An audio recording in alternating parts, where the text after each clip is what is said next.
Mr. McCluskey, you ready? Yes, ma'am. Public Safety Committee meeting, Mr. McCluskey? Here. Mr. Thames? Here. Mr. Wolverton? Here. Mr. Wyatt? Here. And Ms. Andress? Here. All present, you have a quorum. All right, excellent, thank you. Can I get a motion for dispense and reading of approval of the minutes from? Second. From Mr. Wyatt, second by Mr. Wolverton. All in favor, please say aye. Aye. Aye. That passes 5-0, thank you. So we're going to try and get through this as quickly as possible. Start with 170620, request for consideration to form a joint task. Can't hear anything. I can't hear anything. Request for consideration to form a joint task force of community and Homewood Police Department leadership to evaluate current policies concerning use of force and other related matters and make recommendations as needed. Councilor Higginbotham, I know, Mike, you and I have talked about this, but you're more than welcome to speak, please. I have nothing to add about anything else that's happened with this. Okay. I can't speak for the mayor, but my expectation at this point would be that nothing's going to happen before there's a transition in leadership in the city, given that it's October and that's happening. And Sure. so, I've heard nothing else. Okay. Well, and so based off of conversations that I've had with the mayor and some of the people that are included on the task force now, I think the correct procedural thing to do is to wait until the new council, the new government is formed in November, and bring this back up and hopefully take a look at, because we're going to have to present a new liaison and things like that as well. So I think starting this over will be the prudent thing to do. So we'll carry this over until that time. Well, Mr. McCluskey, Yes, sir. I do want to warn the new liaison, there's a tremendous amount of time involved in these meetings. So I just want to put that out there before you ask someone to serve. Duly noted, Mr. Higginbotham, thank you. 100820, request to address traffic concerns on Virginia Drive concerning school safety. Councilor Jones. I believe, Mr. Kendrick, we got an ordinance put together, didn't we? Yes, sir. So Mr. Kendrick sent out the ordinance, I believe. Okay, That we would have the first reading at the next meeting if the committee chooses to recommend this. Okay. And in essence, basically, it's just allowing a left-hand turn, as we've talked about, for the residents of Virginia Drive. Okay, perfect. So we have an ordinance. Does anybody want to approve this so we can have that reading at the council meeting?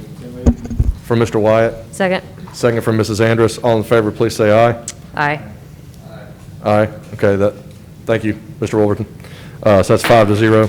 110820, request for consideration for additional street lighting and address traffic concerns in Forestburg Drive and Delcrest. Councilor Wolverton. Yeah, I was just double checking the timeline. Okay.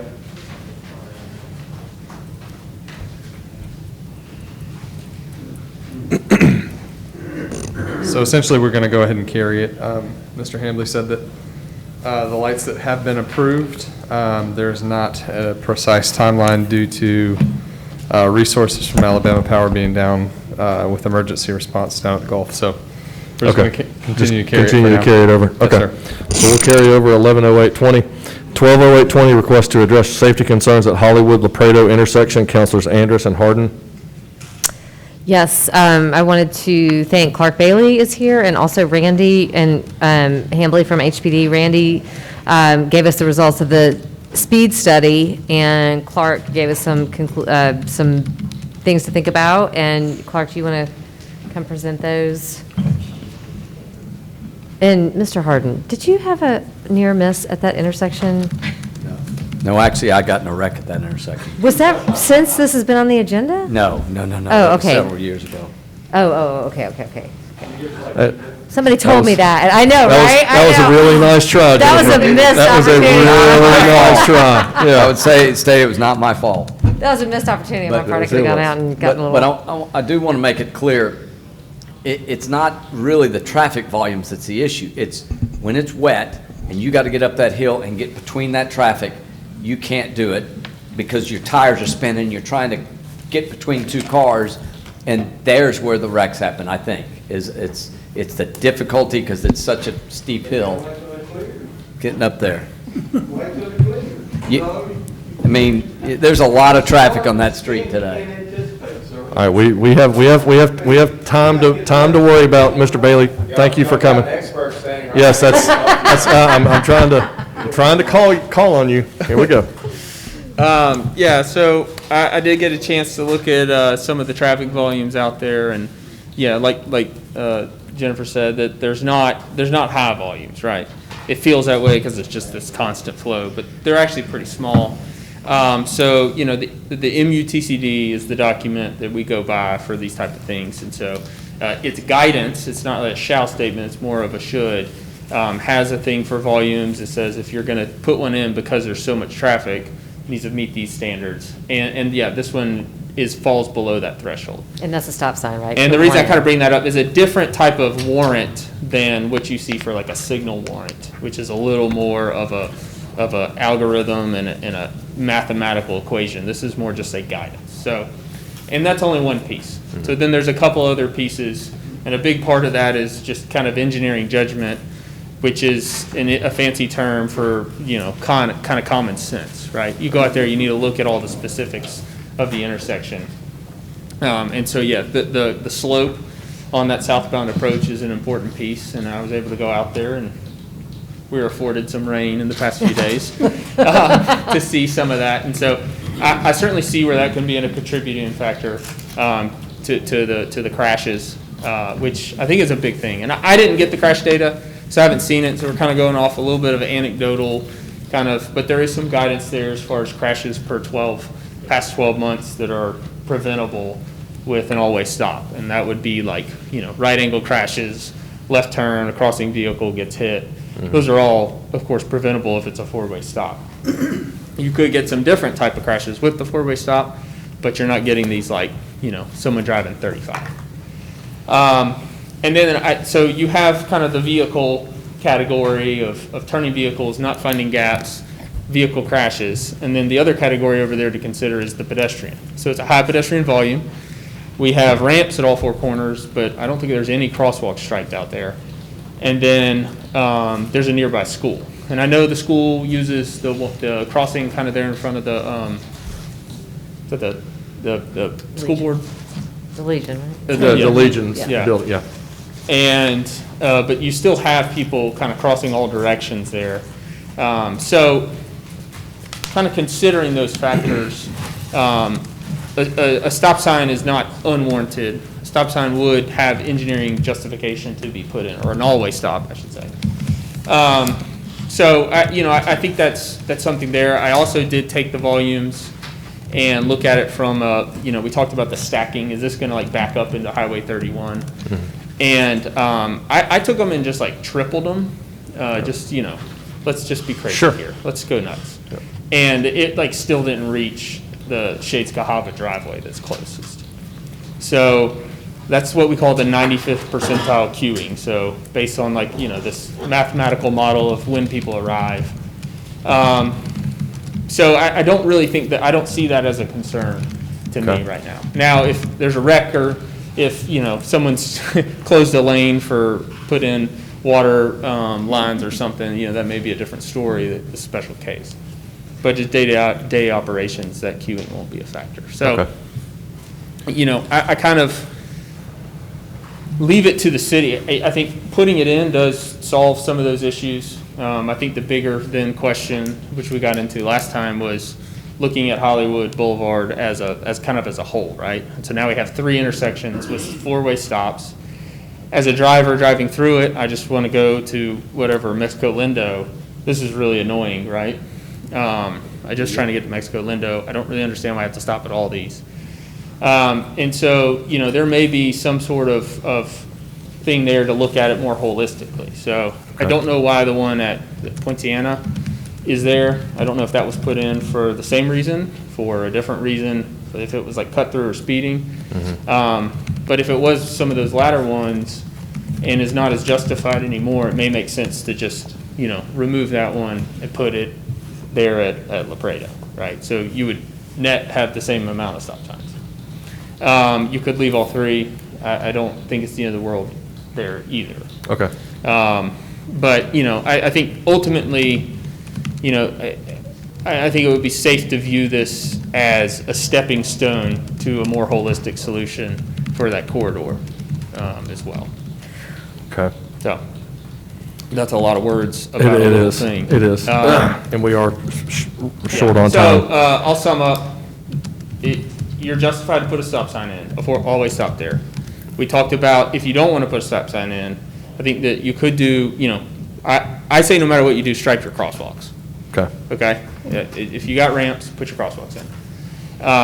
And then you could go ahead and put the little pedestal guy, stop here when pedestrian and crosswalk, like we have over in West Homewood. Yeah. And that'll help create more awareness when there's a pedestrian there.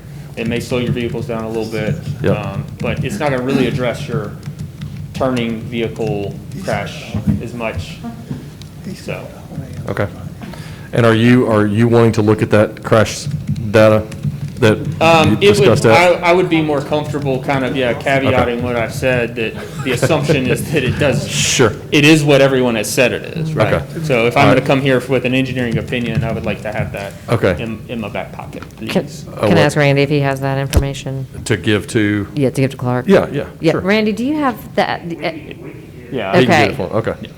All Okay. right, so are we comfortable with carrying this Carrying over over, until we sure. have this and he can look Yep. at it? Okay. So we'll carry over 120820, thank you. Yeah. Thanks, Clark. Thank you, Mr. Bailey. 160920, request for consideration of a crosswalk over Broadway from alleyway to Shades Road for school traffic. This comes from Councilors Walter Jones and myself. We're going to carry this one over as well because I need to speak with Mr. Hambley on that particular item. And then 230920, request to restrict parking on City Hall Plaza. Councilor Andy Gwaltney is not here. Mr. Thames? If anyone's been to Soho Social or any of the other establishments down there lately, you've noticed that it's just, people have really, and it seems like more so lately, I think, because we've got more successful businesses, they're just considering the plaza a parking lot. I'm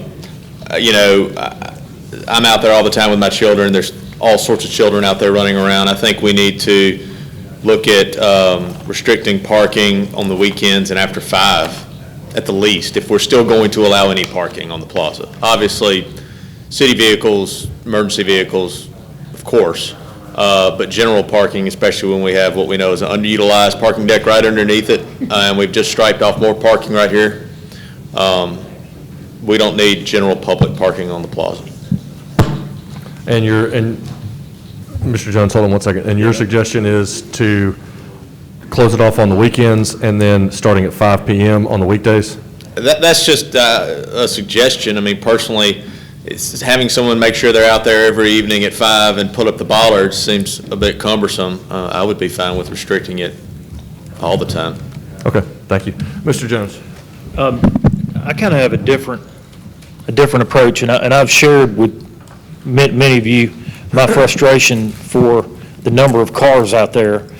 But what frustrates me the most is the fact that when we built City Hall, if you look in the very front of City Hall, there are 4 X's on the pavement. I don't know if you've ever noticed them, but those 4 pavements, the 4 X's on the pavement are there for if this structure was on fire, then the ladder truck would have to put their big outriggers on those 4 X's. That's the reason we put it there. We have extra support under the deck to hold up a fire truck. And I see city vehicles that are parking right on that X, including police and fire. So that's the frustration I have, is that they know what those are for, and if we had an emergency, we would have a problem. So on one hand, we do not need to be parking on the X's, and we need to denote that. But on the other hand, we have a need for parking. If there's a way we can provide additional parking, and then we need to denote where the parking could be. I don't know if it's parallel parking or what, but I just think not doing anything and just saying, well, emergency vehicles, we're going to be in the same position we're in now, in my opinion. We either restrict it or we set up parking spots that are available that are not on the X's that we need cleared. So that's my only thought about the the whole thing. Okay. Mr. Wright. I see you, Mr. Lane. I think that's pretty serious, Walter points out. That needs to be addressed. If we have these spots, and they've been designated, I mean, that's like, fire access. I mean, those, That's and marking I a didn't know fire that. hydrant, yeah. That's the first I've ever heard of that. No, that's And- true. That's exactly. And, I mean, at a minimum, that problem should be addressed. I just wanted to raise my alarm on that. Thank you, sir. Okay, thank you. And I know that, I mean, Britt said this, there's parking spaces, empty parking spaces in the deck all the time. And then we just designated. And we just designated the the police old station for Yes. parking. So any parking we restrict, we've more than made up already with the restriping, with the police station, with the deck. I think if we try and go up there and somehow stripe parking on the plaza, it's going to look bad. People, they're so used to just parking wherever they want to park, they're probably not going to pay attention to it. And, who knows, maybe some of the restaurants or businesses would be able to add additional seating with reduced indoor capacity right now. I'm sure they would appreciate having more outdoor seating to try and generate a little more revenue. Okay. Mr. Lane, did you want to speak? Yeah. Step up. Thanks. Speaking of Soho Social, they have, you gotta get to the mic so they can hear you. I got you. All right. Chris Lane, by the way. Soho Social, there's a lot of pickups. I mean, people come by there, I mean, I'm there quite often, and there are people are coming by and taking takeouts all the time. So are we gonna ask them to go downstairs? Or are we gonna ask them to go over there? So there needs to be some, they can't help it that they're on the plaza. So I'm just, think about them doing that, because there's a ton of takeout food going out of there. On both sides, actually, but more so Soho. And now and I agree with Britt on the, if the parking's on the inside toward the plaza part, maybe you can have a room for them just on the outside toward the building, potentially, to have people pick up their food. Okay. Okay? Thank you, Mr. Lane. I kind of wish Mr. Gwaltney were here to speak to this. Are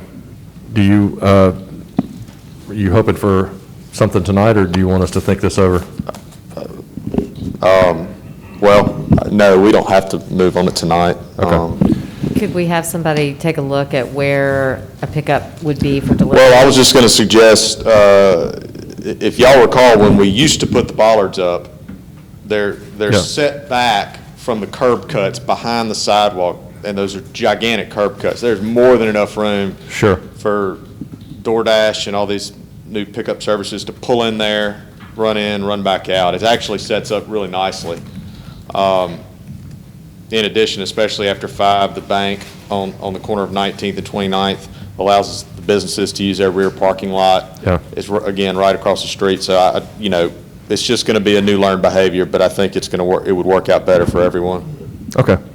Well, in the interest of time, we'll carry over 23 and 920 this time, because I do want to hear, since it's Mr. Gwaltney's item, I would like to hear his thoughts on it. So with that, public safety is adjourned.